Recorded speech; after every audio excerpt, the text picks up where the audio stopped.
नमस्कार मेरे प्रिय मित्रों, आप सभी का संस्कृत घोष में हार्दिक स्वागत अभिनंदन है। हम लोग निरंतर कक्षा में कादम्बरी पढ़ रहे हैं। कादम्बरी बाणभट्ट विरचित है। मैं आपको नित्य प्रतिदिन बताता हूँ ताकि यह तो बिल्कुल कदापि विस्मृत हो ही न।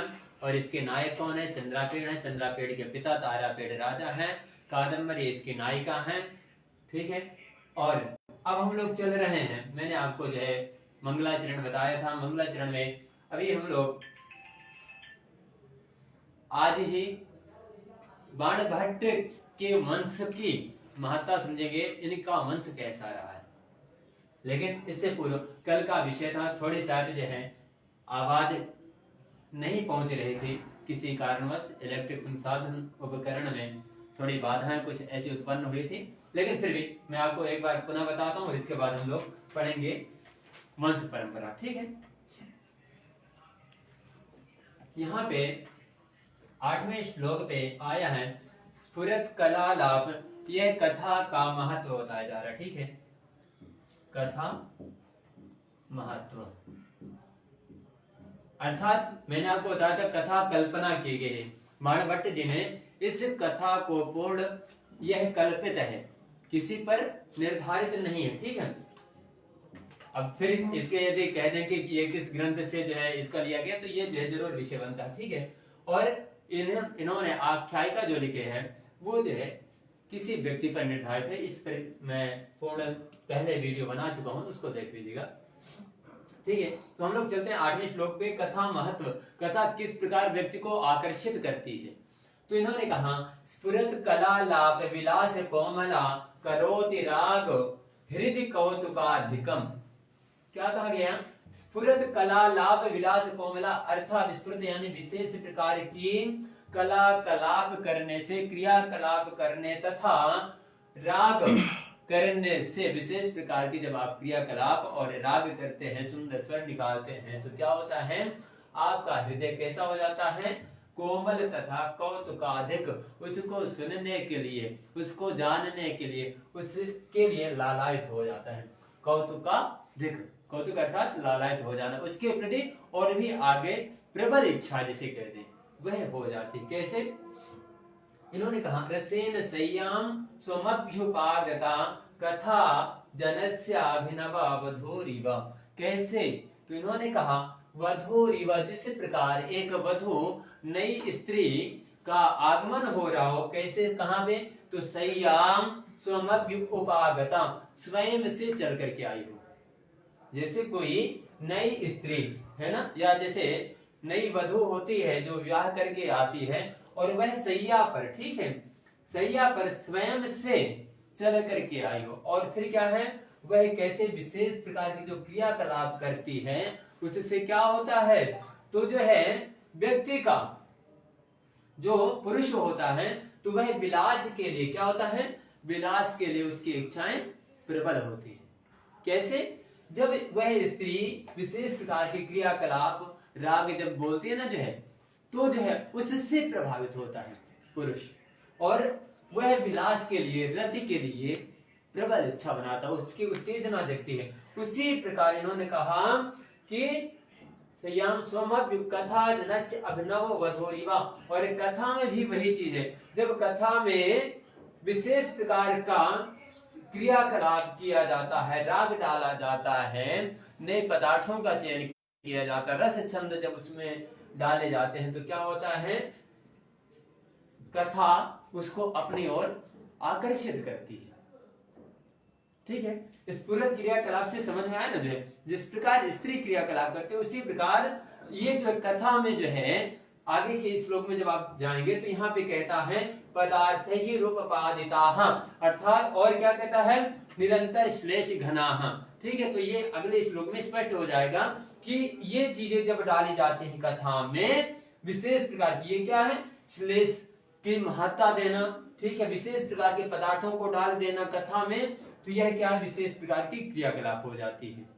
ठीक है। तो कथा इसलिए आपको प्रभावित करके आकर्षित करती है। स्पष्ट है? कहीं पे कोई समस्या? जी नहीं। एक एक अक्षर पे आप जो है देख सकते हैं। ठीक है। फिर इन्होंने कहा अगले श्लोक में क्या कहा, हरन्तिकम नोज्ज्वल दीपकोप मैर्नवैः पदार्थैः रूपपादिताः कथाः निरंतर श्लेष घनाः सुजातयो महास्त्र जस चंपक कुडमलैः इव। इन्होंने कह दिया हरन्तिकम किसको नहीं हर लेता, क्या? तो इन्होंने कहा नोज्ज्वल दीपकोप मैर्नवैः, किसको हर लेता है? मन को। कैसे हर लेता है?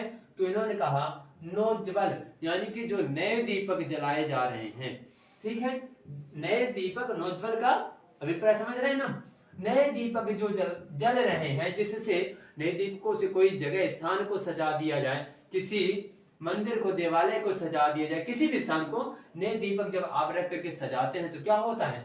वह किसके मन को नहीं भाता। स्पष्ट है? नए दीपक जब सज जाते हैं तो उससे मैर नवैः, ये मन जो है किसको नहीं, किसका मन हर नहीं लेता। कौन हर लेता है? ये दीपक से सजा जो स्थान है वह आपके किसी के भी मन को हर लेता है। कैसे? उसी प्रकार, ठीक है, ये कथा का लक्षण बताए, कथा के लिए उपमा दिए कि जिस प्रकार दीपक जो है हर व्यक्ति का मन हर लेता है नए दीपक जलने से, उसी प्रकार पदार्थ ही उपादिताः कथाः, कथा में जब विशेष प्रकार के पदार्थ डाले जाते हैं, ठीक है, उस विशेष प्रकार के जब पदार्थ डाले जाते हैं, उपादित किए जाते हैं, संपादित किए जाते हैं कथा, तो वह भी कथा क्या करती है? कम नो हरण की, किसका मन नहीं हर लेती। ठीक है, जब विशेष प्रकार की कथा में जो है पदार्थ पड़ जाएंगे, रस छंद अलंकार पड़ जाएगा, तो वह कथा भी सबका मन हर लेगी।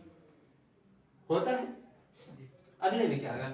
इन्होंने कहा निरंतर, फिर क्या कहते हैं और उपमा देते हैं, निरंतर श्लेष घनाः सुजातयोः, कथा में और क्या है? ये पदार्थ जो कहते पदार्थ क्या है? तो इन्होंने कहा श्लेष घनाः, श्लेषता की विशेष महत्ता दे दी, श्रृंगार की महत्ता दे दी। तो जब ऐसी चीजें आ जाएंगी, जब विशेष यही मिलने लग जाएगा, तो क्या होगा? आपका मन नहीं आएगा। आपकी इच्छा अनुसार जो आप चाहते हैं भोजन में, आप जो है मीठा पसंद करते हैं, और आपको जब मिठाई मिलने लगती, तो किसका मन नहीं जाएगा? जो है आकर्षित होगा ना, जो है।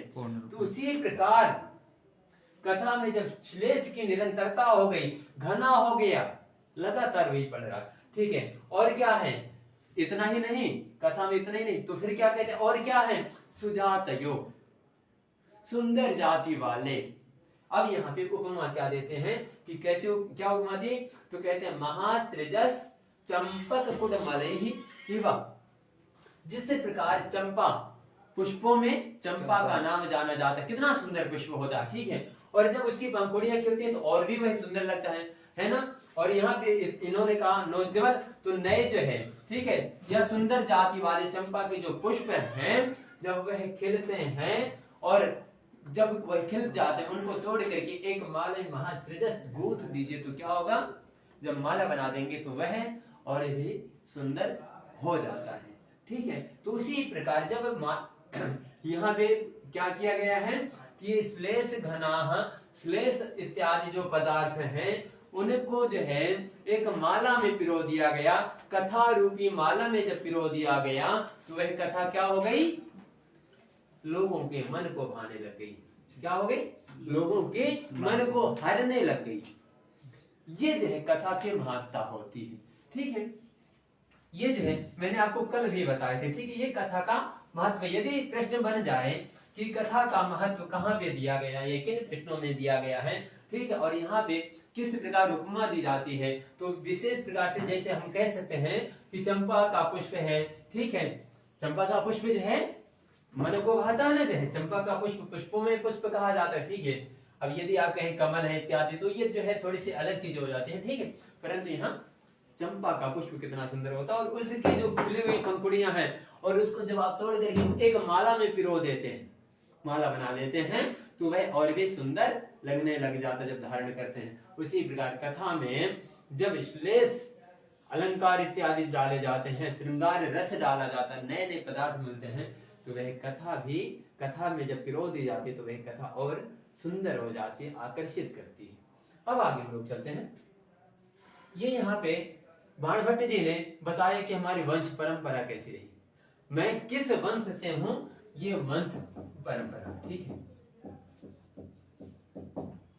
ये अपना वंश बताते मैं किस वंश का हूं, तो इन्होंने कहा बभूववात्स्यायन वंश संभवो द्विजो जगद्गीत गुणो ग्रणीः सताम् अनेक गुप्तार्चित पाद पंकजः कुबेर नामांस इव स्वयं भुवः।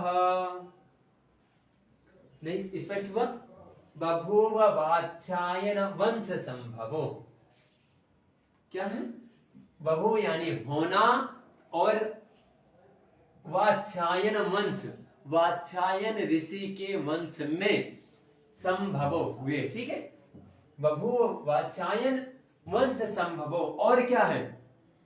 द्विजो जगत गीत गुणो ग्रणीः सताम, जगत गीत गुणो अग्रणीः सताम, यानी कि जगत के जितने विद्वान हैं ना, गुणशाली लोग हैं, उन सभी में अग्रणी ही सताम थे, है ना।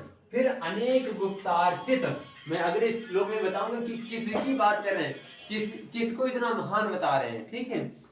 इन्होंने कहा अनेक गुप्तार्चित पाद पंकजः, पंकजः अर्थात कमल, ठीक है। और ये क्या, अनेक गुप्त अर्चित, गुप्त वंश के जो राजा थे वह कमल इत्यादि पुष्पों से, जिसके पाद है ना, जिसके पैर स्मरण करते रहे, पैरों में पुष्प चढ़ाते रहे, ठीक है। कौन? गुप्त वंश के ये जो राजा है, अर्चना करते रहे, ठीक है। कमल के पुष्पों से पैरों की अर्चना करते रहे, और वह कौन थे? तो इन्होंने कहा कुबेर नामांस इव स्वयं भुवः, क्या है? कुबेर नामांश, कुबेर नाम था, और कैसे थे? तो वह भगवान स्वयंभू, स्वयंभू अर्थात प्रजापति, या कह दे भगवान शिव के समान ही, या उन्हीं के नामांश, उन्हीं के अंश थे। कौन? ये कुबेर। कुबेर वो कुबेर नहीं जिनको आप खजाना का मालिक कह दें, कुबेर नाम के इनके वंश में जन्म लिए। किसके वंश में? तो वात्स्यायन ऋषि के वंश में, ठीक है। वात्स्यायन ऋषि ये द्विज थे, ठीक है, ब्राह्मण। वात्स्यायन वंश में कुबेर इनका नाम पड़ा, यह ब्राह्मण परिवार से थे। नहीं समझ में आया? जी। बभूव वात्स्यायन, वात्स्यायन वंश में होना किसका? इस द्विज का। कौन से द्विज? तो ये कुबेर द्विज, ठीक है। और ये थे कैसे? तो उन्होंने कहा जगत गीत गुणोग्रणीः सताम, जिसका जगत गीत गाता रहा जो है, जगत में सर्वश्रेष्ठ विद्वानों में जितने भी विद्वान रहे उसमें अग्रणी ही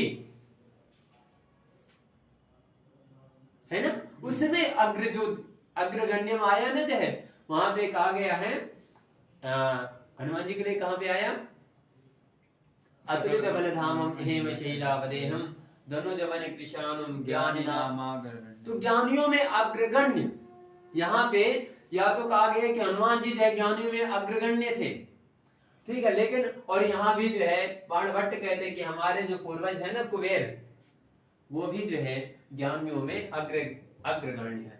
गुणों में जो गुणशाली लोग हैं, गुणवान लोग हैं, उनमें सबसे प्रथम उन्हीं का नाम आता है। किसका?